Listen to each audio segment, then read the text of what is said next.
Worst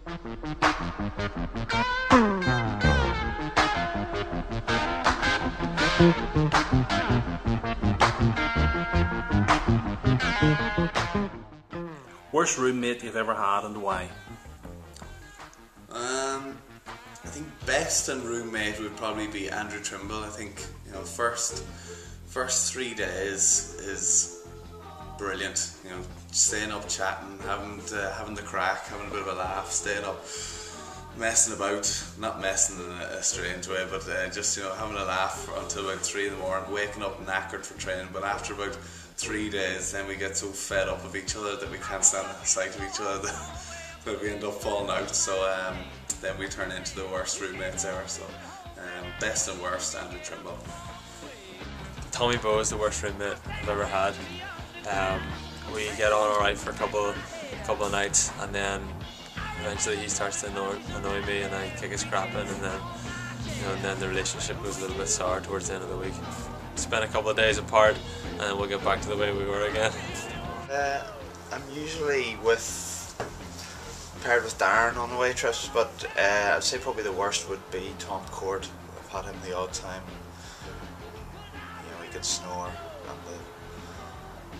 by the end of the week, you know, the pizza boxes are piled roof high. There's tiramisu everywhere. There's cans of Coke everywhere. So, yes, I'd say Tom probably the worst. I've never had terrible roommates.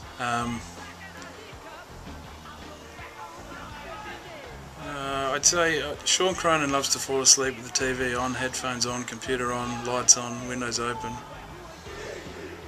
But he's not too bad. Tony Buckley.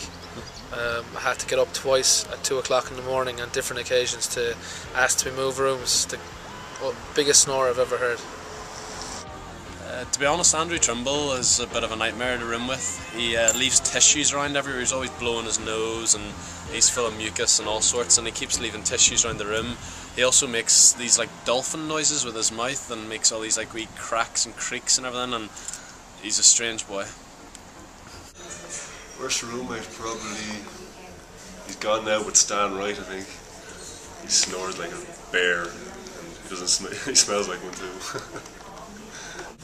Paddy Mac, because he takes a dump with the door open and he lies in bed watching TV naked, and I've seen his gooch more times than I've seen my own. It's probably Nevin Spence, because anyone who's ever tried air drying after a bath or a shower naturally, I like to do it, and I can't do it anymore now with Nevin in my room, because all he does is stares at me, and it's quite uncomfortable. Tough one, probably say Paddy McAllister.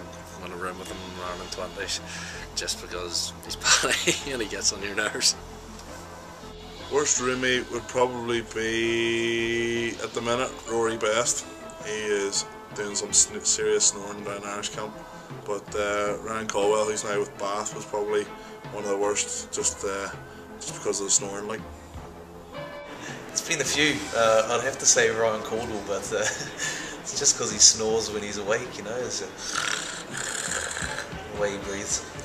The worst roommate I have ever had is Chris Henry, because of how much he sleeps. He's a big koala bear and likes to go to bed as soon as he's eaten, and it's a bit boring at times. Worst roommate I've ever had was Brent Wilkinson from Comet, because he sleepwalks. It'd either be Dara Hurley of Munster, snoring so loud, or Dennis Hurley of Munster, worst jokes of all time.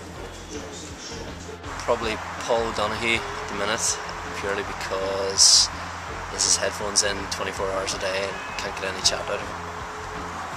And Mike Ross, he's heavy enough in the snoring, and sometimes leaves a smelly kit lying around the room a bit, so he's going to kill me for saying that. But some of the lads have been calling him Brax, the guy who used to stink, so. He said you. What? Because you take a dump with the door open and you walk about the room naked. He is such a creep. I can't believe he said that. Am I taking a dump as well? He does as well. He walks around naked. He says, yeah, well. He does, he sits there with his gooch hanging out.